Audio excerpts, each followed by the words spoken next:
The Whitmore Library fell silent at 10:30 when the last scholars gathered their notes and shuffled toward the grand oak doors, leaving behind only the smell of dust and dying candles. Bryony Kellaway preferred these hours, the quiet ones, the invisible ones. She moved between the towering shelves like a ghost, her worn leather shoes making no sound against the marble floors. In her arms, she carried manuscripts that needed cataloging, their spines cracked and fragile with age. The head librarian, Mr. Pemberton, had left hours ago with strict instructions about which volumes required attention before morning. He never stayed late himself, of course. That privilege belonged to Bryony, the assistant who could be trusted with keys, but not with a proper salary.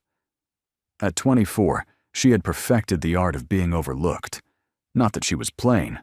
Her chestnut hair caught copper in the candlelight, and her eyes held the deep green of forest shadows. But beauty required maintenance, required gowns that had not been mended 6 times over, required jewelry that was not paste and brass. Beauty required money, and money was something the Kellaway family had long since exhausted.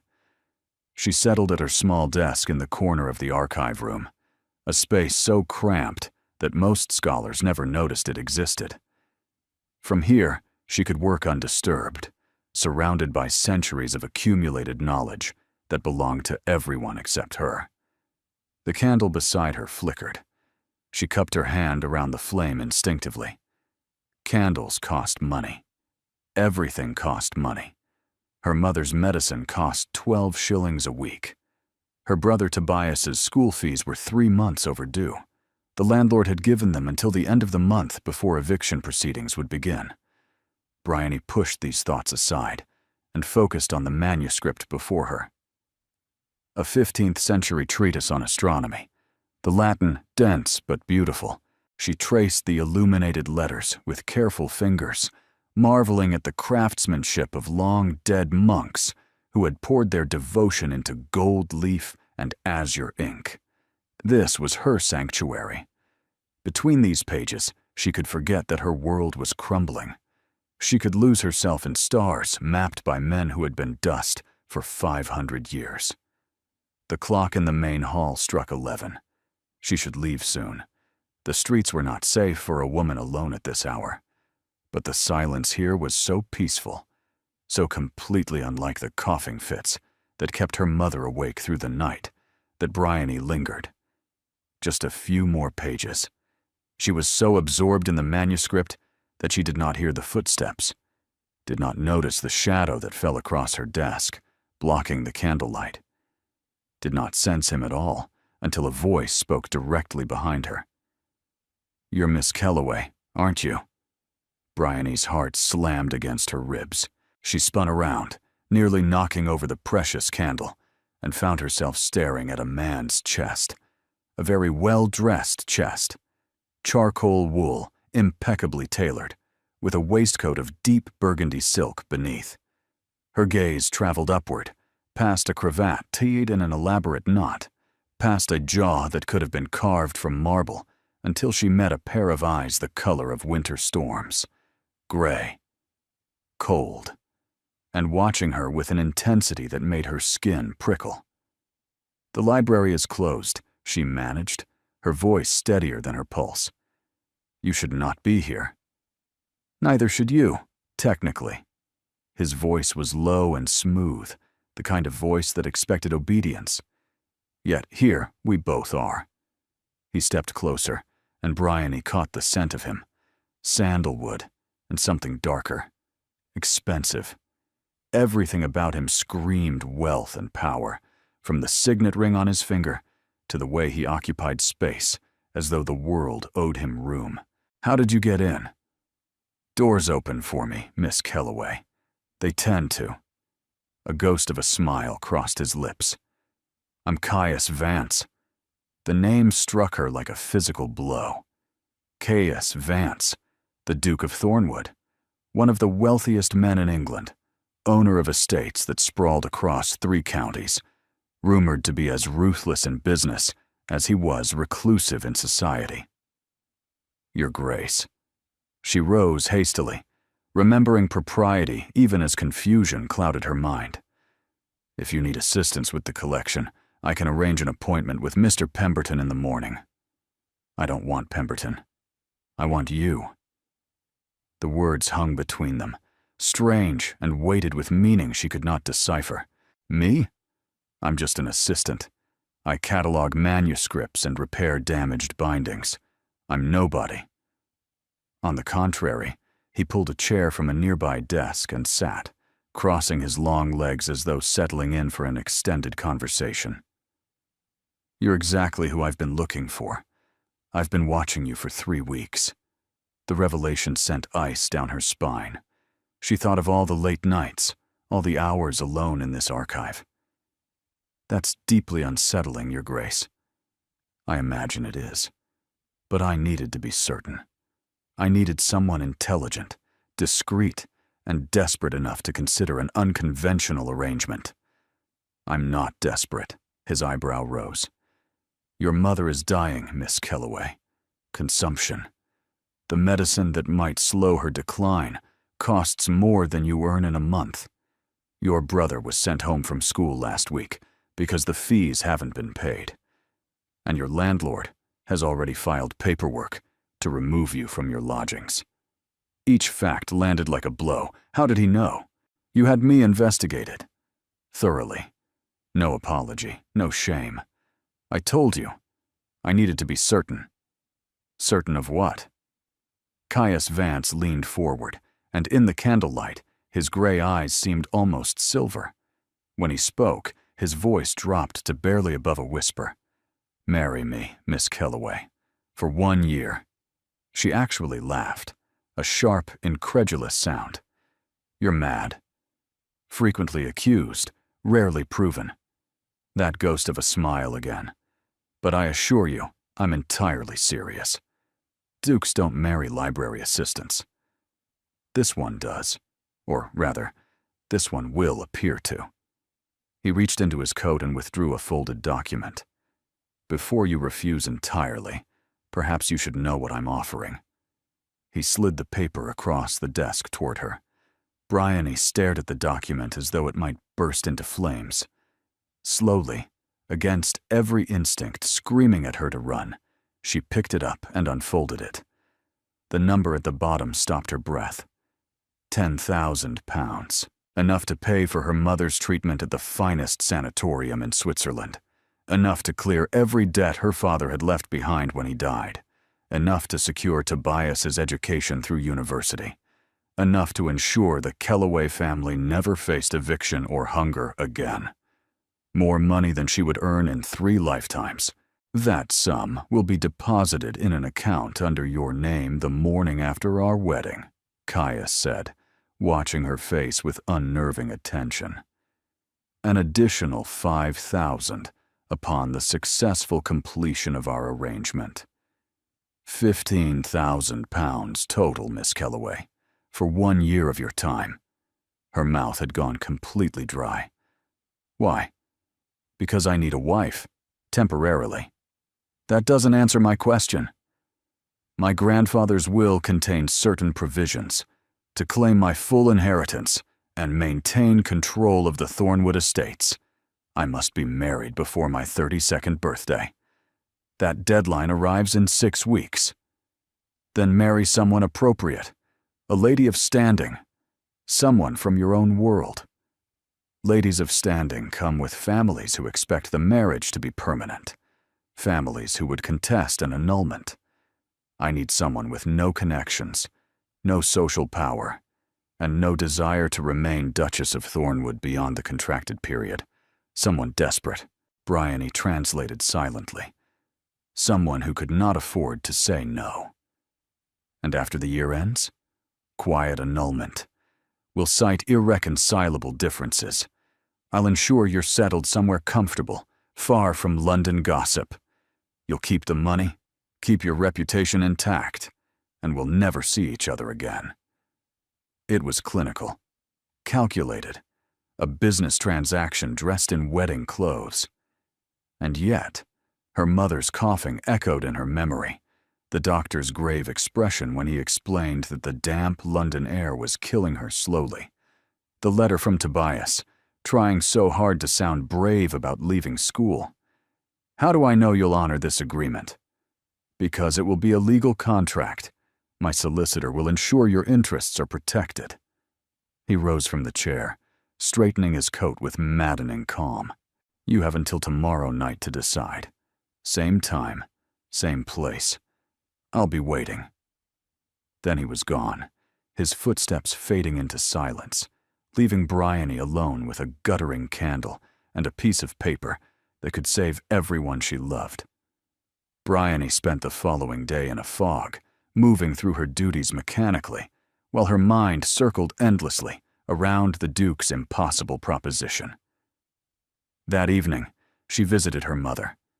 Cordelia Kellaway lay propped against thin pillows in their cramped lodgings, her once beautiful face gaunt and pale. Each breath rattled in her chest like stones in a tin cup.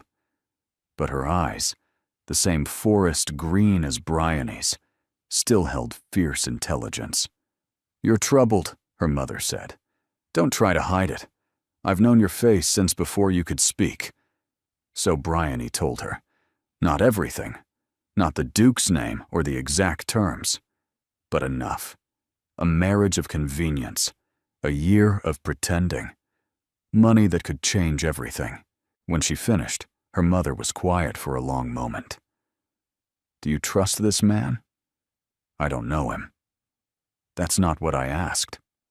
Bryony thought of Caius Vance's gray eyes, cold and calculating, but also the precision of his offer, the legal protections he had mentioned, the clinical honesty with which he had laid out his motivations. I think he needs this arrangement as much as I do, perhaps more. Her mother squeezed her hand with surprising strength. Then you have leverage, my darling. Use it. At 10:30 that night, Bryony returned to the archive room. The candle she had left burning had melted to a stub, and shadows pooled in every corner. She almost convinced herself he would not come. Then the darkness shifted, and Caius Vance emerged from between the shelves like a specter, materializing from ink. You came, he said. I have conditions. If her directness surprised him, he did not show it. He simply inclined his head. I'm listening. Bryony drew herself up to her full height and met his gaze without flinching. First, the initial payment is deposited before the wedding, not after. I need to arrange my mother's transport to the sanatorium immediately. Her condition will not wait for ceremonies. Agreed. Second, my brother Tobias is to be reinstated at his school, with all fees paid through completion of his education. That payment also happens before the wedding. Also agreed. Third, I want a copy of the contract reviewed by a solicitor of my choosing before I sign anything. Sensible? I'll have my man deliver the documents tomorrow. Choose whatever legal counsel you trust. I don't know any solicitors. Then I'll provide a list of reputable ones with no connection to me. Select from that. He was agreeing to everything. There had to be a trap somewhere. Why are you being so accommodating? Because your conditions are reasonable.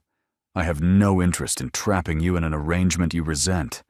Resentful partners make poor performers, and I need our marriage to be convincing. To whom? Society. My family's solicitors, and most importantly, my grandmother. The way he said grandmother carried weight. Warning. Octavia Vance has spent a lifetime perfecting the art of detecting deception. His jaw tightened almost imperceptibly. If she suspects this marriage is fraudulent, she has the power to contest my claim to the estates. Everything I've built would crumble. He extended his hand. Do we have an agreement, Miss Kellaway? She looked at his hand. Long fingers. No calluses. A hand that had never known labor or want. She placed her palm against his. We have an agreement, Your Grace. His grip was warm and firm, and a strange current passed between them at the contact. Bryony pulled away quickly, her pulse unsteady. One final thing. His voice had dropped lower. You'll need to move into Thornwood House immediately. Tomorrow. Tomorrow? That's impossible. I have responsibilities. My position at the library, consider it resigned. I've already spoken with Pemberton. You what? Anger flared through her confusion. You had no right to make that decision without consulting me. Your salary there was an insult. I've arranged a settlement that will more than compensate. He straightened his cuffs with maddening calm. A carriage will collect you and your belongings at noon. Your mother will be transported separately to the sanatorium, with a private nurse attending her. Your brother will receive notice of his reinstatement by morning post. It was all happening too fast. The ground was shifting beneath her feet. You had this planned before I even agreed. I had it prepared. There's a difference. He turned to leave. And you'll need to start calling me Caius. Wives don't address their husbands by title. Then he was gone, leaving Bryony alone with the terrifying realization that she had just sold a year of her life to a man who planned 10 moves ahead. And she did not even know what game they were playing. Chapter 5. The Gilded Cage. Thornwood House rose from the London streets like a monument to obscene wealth. 4 stories of pale Portland stone, with columns flanking the entrance, and windows that caught afternoon light like dozens of watching eyes. Bryony stood on the pavement, her single traveling case at her feet, and felt profoundly, terrifyingly small.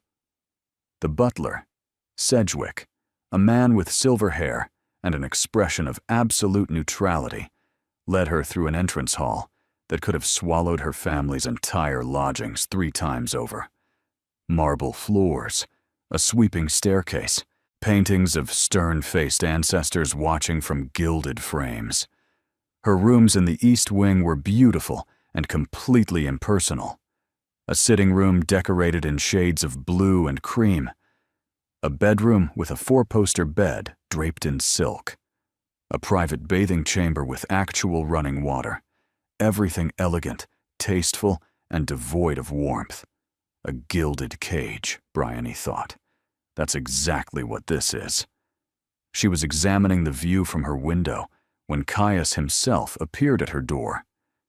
You're settling in. I'm standing in a room.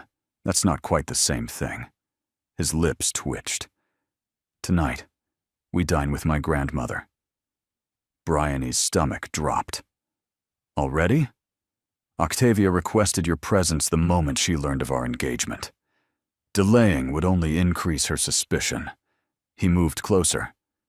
She'll test you, Bryony, push you. Try to find cracks in our story. You need to be prepared. It was the first time he had used her given name. It sounded strange in his voice, intimate somehow. What story, exactly? You've told me almost nothing about yourself. How am I supposed to convince anyone we're genuinely attached? Green, he said without hesitation. My favorite color is dark green, like old forests. I take my coffee black, my whiskey neat. I read philosophy when I cannot sleep, which is often. I fence every morning at 6 because the discipline clears my mind. Why can't you sleep? Something shuddered behind his eyes. That's not part of our arrangement. What should I know about your grandmother? She's brilliant, ruthless, and she loved my mother more than anything in the world. My mother died 3 years ago. Grandmother has never quite forgiven me for surviving when she didn't. Before Bryony could respond, he strode toward the door. Dinner is at 8. Wear something from the modiste. And Bryony, don't let her see you're afraid. She'll use it. After he left, her gaze fell on the bedside table. A book lay there, leather-bound and worn. She picked it up, curious.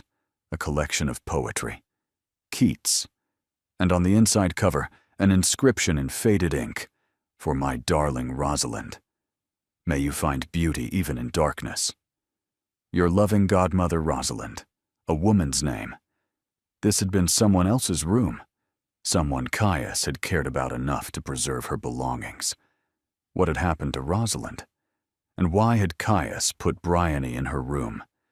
The dining room at Thornwood House could have hosted a parliamentary session.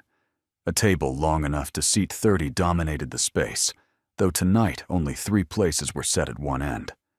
Octavia Vance sat in her chair like a queen upon a throne, 80 years old if she was a day, but with eyes sharp as cut diamonds and a spine that had never known a moment's slump. Her silver hair was arranged in an elaborate style, and diamonds glittered at her throat, ears, and wrists with almost aggressive opulence. She did not rise when they entered. She merely surveyed Bryony with the kind of assessment that stripped away pretense and examined the bones beneath. So, this is the girl. Grandmother, may I present Miss Bryony Kellaway. Bryony, my grandmother. Octavia Vance, Dowager Duchess of Thornwood. Sit. Let me look at you properly. The first course arrived, chilled soup that Bryony could not identify. She waited for Octavia to lift her spoon before touching her own, a small test she was determined to pass. Kellaway, Octavia mused, tasting the name. I knew a Bartholomew Kellaway. Charming man. Terrible judgment. Lost everything in a railway speculation. Any relation? My father, Your Grace. Ah, so you're the impoverished daughter, come to restore family fortunes through an advantageous match. Grandmother, Caius's voice held warning. I'm simply stating facts. If the girl cannot handle facts, she certainly cannot handle being a duchess. Those diamond-sharp eyes fixed on Bryony. Well, am I wrong? Bryony set down her spoon with careful precision. No, Your Grace, you're entirely correct. My family is ruined. My mother is dying. When your grandson proposed, I was shelving books in a library basement, earning less in a month than this silverware cost to polish. Octavia's eyebrow rose. Whatever she had expected, honesty apparently was not it. I have no title, Bryony continued. No connections, no dowry. Nothing to recommend me except whatever qualities convinced your grandson I was worth the risk of his reputation. If that makes me a fortune hunter, so be it. I'd rather be a living fortune hunter than watch my family die of pride. Silence fell over the table. Then, slowly, Octavia smiled. It was not a warm expression. Spine. You have spine. That's something at least. The verbal sparring continued through 4 courses. By dessert, Bryony was exhausted. But something had shifted in the old woman's demeanor. Not warmth exactly, but perhaps grudging acknowledgement. You'll need considerable work, Octavia announced, as coffee was served. The wedding is in 6 weeks. That's barely enough time to make you presentable. She swept toward the door, then paused. One more thing, Miss Kellaway. I knew Rosalind, too. She was my goddaughter, and she was worth 10 of any common fortune hunter. The name hit Bryony like a slap. She turned to Caius. His face had gone pale, his jaw tight. Who was Rosalind? Not tonight. Caius, if I'm going to convince anyone this marriage is real, I need to understand what I'm walking into. Who was she? He stood abruptly. Rosalind was my fiancée. She died 3 years ago, the same night as my mother, and my grandmother blames me because she's right to. He walked out, leaving Bryony alone at the endless table, surrounded by crystal and silver and the weight of secrets that could destroy everything. The weeks that followed blurred into an exhausting parade of fittings, lessons, and carefully orchestrated public appearances. Bryony learned to walk with a duchess's posture, to navigate the labyrinth of aristocratic etiquette, to smile until her face ached at people who looked through her, even as they fawned over her new status. But somewhere between the endless preparations, something unexpected began to happen. Caius started joining her for breakfast. At first, they ate in silence, two strangers sharing space, but gradually, the silence became comfortable. Then it became conversation. "You're frowning at the marmalade," he observed one morning. "Has it offended you?" "I was thinking about Spinoza, actually." His newspaper lowered. "At 7 in the morning? Is there a more appropriate hour for Dutch philosophy? I generally reserve existential contemplation for afternoon." But he was smiling, that rare, real smile that transformed his face from cold marble to something almost warm. "What aspect troubles you?" "His determinism, the idea that free will is an illusion, that everything we do is simply the inevitable result of prior causes. I find it depressing. Or liberating. If our choices are predetermined, we bear no moral responsibility for their outcomes." That sounds like something a man would say to excuse his own decisions. His smile faded slightly. Perhaps. She had touched something raw. She could see it in the sudden tension of his shoulders. But before she could apologize, he changed the subject, asking about her mother's progress at the sanatorium. That was when Bryony realized he had been keeping track. He knew that her mother's coughing had improved, that she had gained weight, that she had written letters expressing cautious hope for the first time in years. "You didn't have to do that," she said quietly. "I protect my investments." But the words lacked their usual coldness, and when their eyes met across the breakfast table, something shifted in the space between them. The wedding preparations intensified. Through it all, Caius remained at her side. He laughed at her quiet observations about the pomposity of aristocratic gatherings. He brought her rare books from his personal collection, volumes of philosophy and astronomy that must have cost fortunes. One evening in the library, she finally asked him directly about the fire. "We were engaged for 2 years," he said quietly. "There was a fire at our country estate. My mother and Rosalind were trapped in the East Wing. I tried to reach them. I couldn't. Caius, I was the one who suggested they stay that weekend. I was the one who assured them the estate was safe, despite reports of faulty wiring." His voice had gone hollow. "My grandmother believes I killed them through negligence. She's not wrong." Bryony moved without thinking. She crossed to his chair and knelt beside it, taking his hand in both of hers. "A tragic accident is not murder. You didn't start that fire." "I might as well have." "No. Guilt is not the same as responsibility.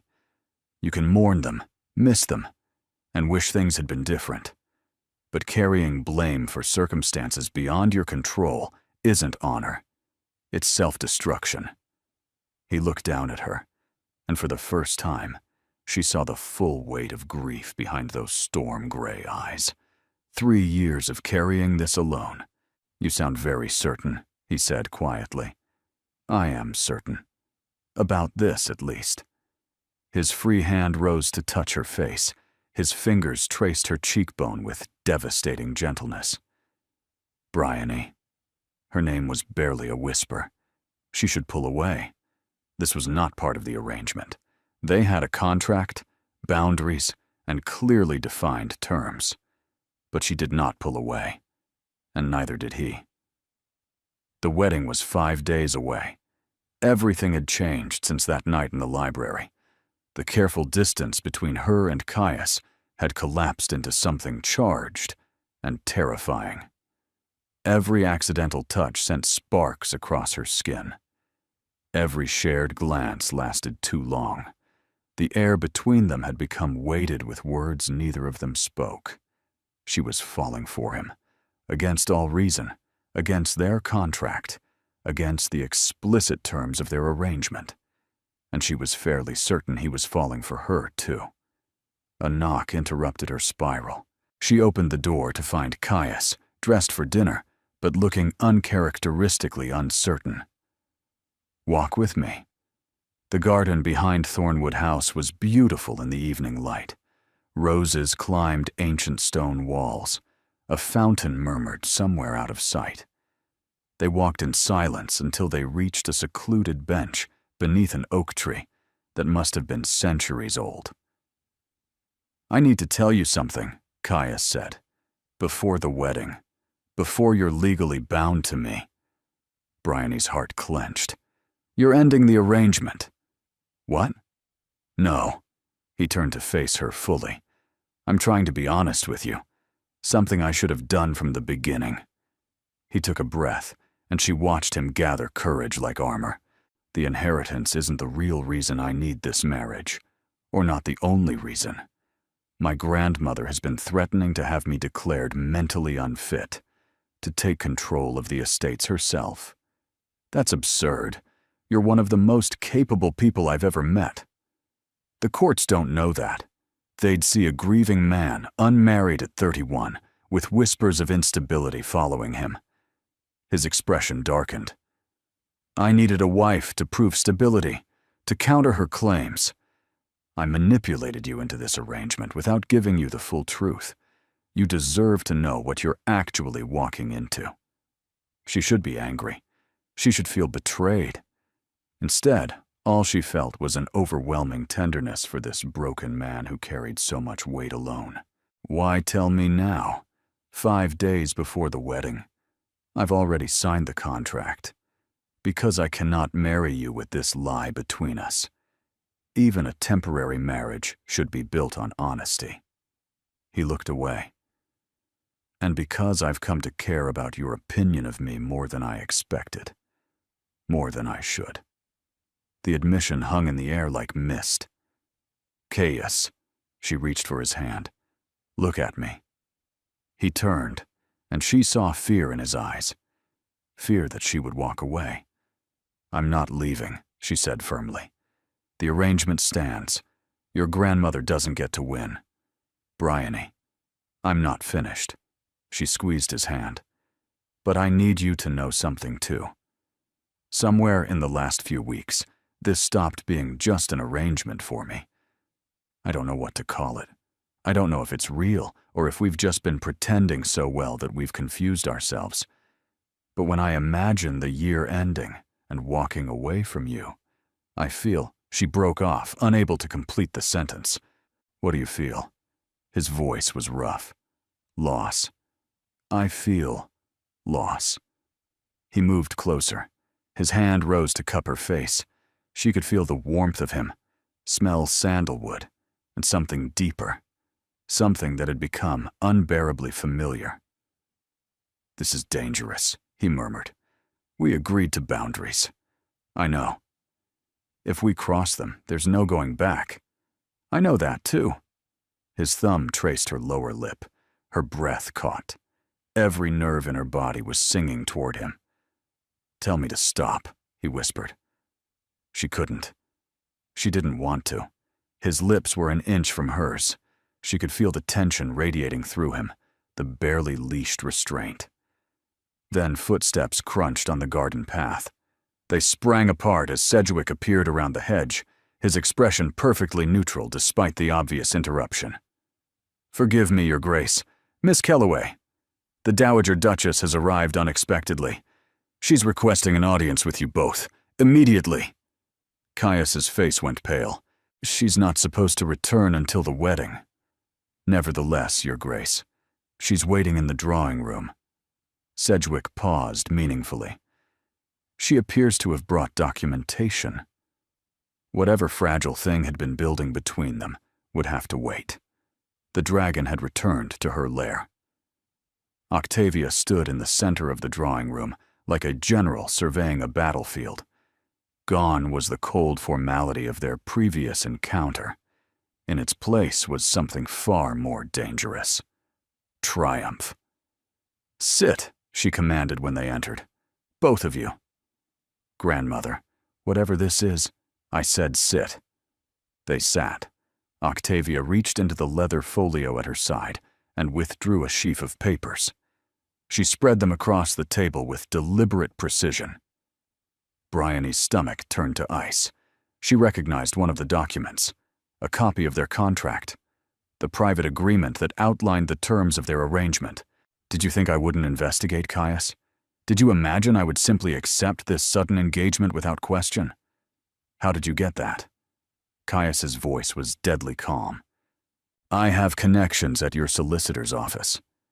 Octavia's smile was sharp as broken glass. A marriage of convenience. 1 year, then annulment. Payment in exchange for performance. Did you really think you could deceive me? Grandmother, don't. She held up a hand. I've tolerated your grief. I've endured your guilt.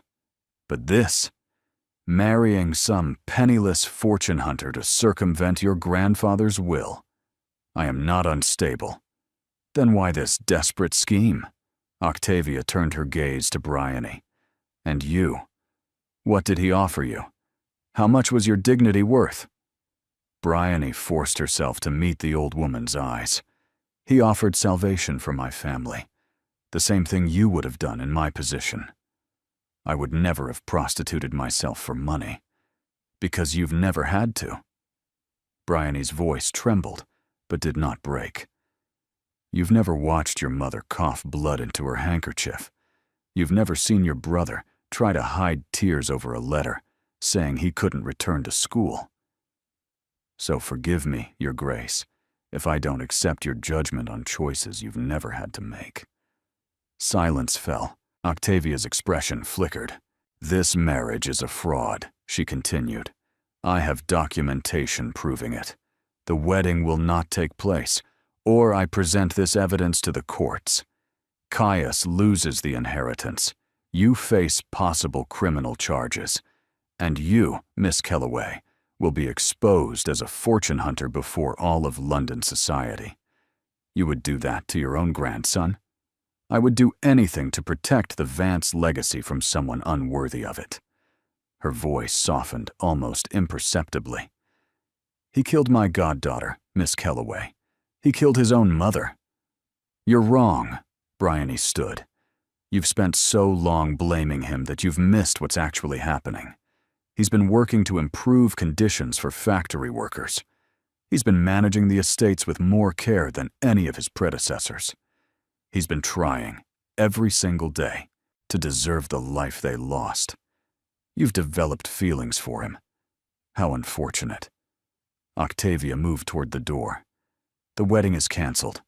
I suggest you return to your library, Miss Kellaway. This fairy tale is over.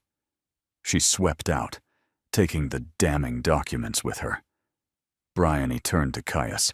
He stood motionless, his face ashen. I'll leave, she said quietly. I'll go back to my old life. You can tell society I ended the engagement. Stop! Caius, she has proof. If we proceed, she'll destroy us both. I don't care. He crossed to her, taking her hands in his. Somewhere in the last few weeks, you became more important than any inheritance, more important than proving myself, more important than anything. Tears burned in her eyes. She'll ruin us. Then we'll be ruined together. He pulled her closer. I love you, Bryony. Not as part of any arrangement. Not as performance for society. I love you, and I am terrified of losing you. You don't mean that. I have never meant anything more. Stay. Marry me. Not for a year. Forever. If we do this, there's no going back. I don't want to go back. He pressed his forehead to hers. Say yes, please. She closed her eyes and said yes. The wedding took place 5 days later, exactly as originally planned. Octavia did not attend, but she had underestimated one crucial factor. In the days before the ceremony, Sedgwick, loyal to Caius since childhood, had quietly reminded certain influential people of the Dowager Duchess's previous attempts to control the family fortune. Rumors began circulating, not about fraudulent engagement, but about a bitter grandmother determined to destroy her grandson's happiness. By the wedding morning, the narrative had shifted. Caius was a romantic figure, choosing love over family pressure. And Bryony was a brilliant scholar who had captured his heart against all odds. The ceremony was small, intimate, held in the private chapel at Thornwood House with only a handful of witnesses. Tobias, home from school, stood beaming beside Bryony's mother, who had traveled from the sanatorium for the occasion. She was still frail, but color had returned to her cheeks, and hope had returned to her eyes. When Bryony appeared in the chapel doorway, wearing a gown of ivory silk, Caius's expression transformed. Wonder. Pure, unguarded wonder. She walked toward him, her heart pounding with a different kind of fear than she had ever known. Not fear of poverty or loss. Fear of happiness. Fear that this fragile, impossible thing might shatter. But when she reached him, when his hand took hers, the fear dissolved. The vows were traditional. But when Caius said, "With all that I am, and all that I have, I honor you," Bryony heard something else beneath the formal phrases. An apology for how this began. A promise for what it would become. When the officiant pronounced them married, Caius kissed her. Not the careful public kiss they had practiced. Something real and hungry and full of everything they had been denying. Later, he presented her with a small velvet box. Not a ring. You already have that. Something else. She opened it and found a key, small, ornate, clearly antique. It opens a cabinet in the library, the rarest volumes in the collection, first editions, illuminated manuscripts. They're yours now, whenever you want them. It was such a perfect gift, so precisely attuned to who she was. "You're crying," he observed, happy tears. "I didn't know those existed. Neither did I. Until you." What followed was tender and awkward and wonderful. Two people learning each other for the first time, finding rhythms and responses, laughing at fumbles, gasping at discoveries. "I love you," she said into the darkness. "I love you too. Improbably.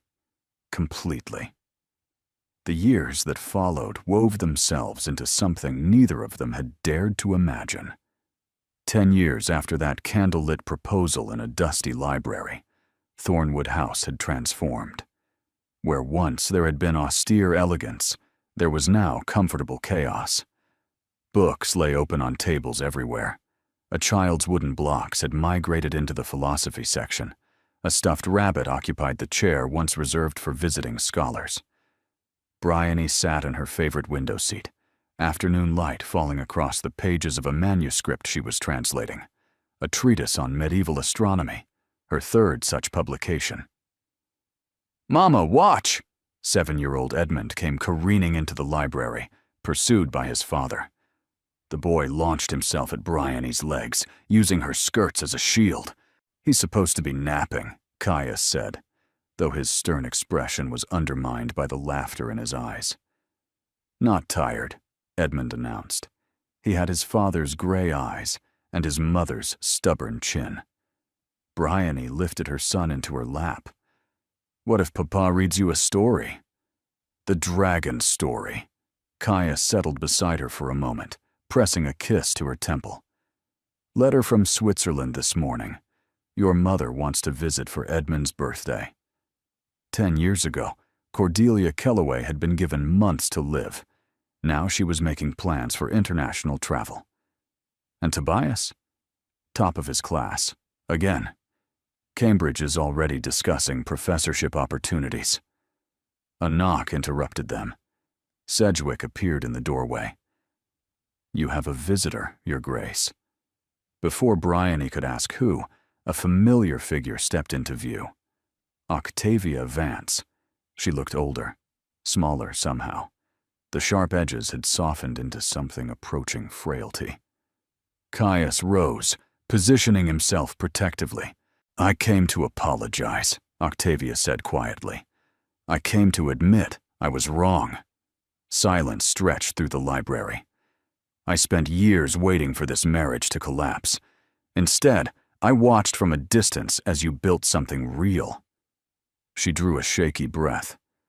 "That boy has Rosalind's eyes, the same gray, and I've missed his entire life because I was too proud." Edmund tugged at Caius's sleeve. "Papa, who is that lady?" Caius looked at Bryony. She nodded. That's your great-grandmother. She's been away for a long time, but I think she might want to stay. Edmund considered her gravely, then held out his stuffed rabbit. This is Sir Whiskers. He fights dragons. Octavia took the rabbit with trembling hands. Does he win? Always. Something broke in the old woman's face, just grief finally finding release. Later that evening, after Octavia had been settled in a guest suite, and Edmund had finally surrendered to sleep, Caius found Bryony in the library. She stood by the window where it had all begun, though she barely recognized the space anymore. Penny, for your thoughts. I was thinking about the night we met, how terrified I was, how certain that nothing good could come from such a desperate bargain. And now, she turned to face him. At 42, he had grown more distinguished, silver threading through his dark hair. The haunted shadows she had once seen had long since faded. Now, I understand that sometimes the most unlikely beginnings lead to the most extraordinary endings. He crossed to her, sliding his arms around her waist. Poetic. I learned from the best. You gave me access to excellent literature. His laugh was warm against her hair. Do you ever regret it? The way we started? Never. Every lie led to truth. Every calculation led to feeling. Every moment of that impossible arrangement led to this. She gestured at the library, at the evidence of their life together, at the faint sounds of their household settling into night. I'd do it all again, she said quietly. Every terrifying moment. Even the part where my grandmother tried to destroy us. Especially that part. It taught us what we were willing to fight for. He pulled her closer, his forehead resting against hers. I love you, he said. Still. Always. Against every expectation. I love you too. They stood together, as moonlight painted silver across the shelves. Two people who had found each other in the most improbable circumstances and built something neither had dared to dream. And somewhere in the stacks, surrounded by centuries of accumulated wisdom, the echoes of a whispered proposition faded into something far more enduring. Love. Real and permanent and true. The end. Thank you for staying with us through every twist and turn of this extraordinary journey. If this story made your heart race, brought tears to your eyes, or reminded you that love finds us in the most unexpected ways, please show your support by liking, commenting, subscribing, and sharing with fellow lovers of sweeping romance. Your support keeps our storytelling corner alive and thriving. Stay tuned. Another captivating tale awaits you at the end of this video. Click, listen, and let yourself be swept away once more. From the bottom of our hearts, thank you for being here.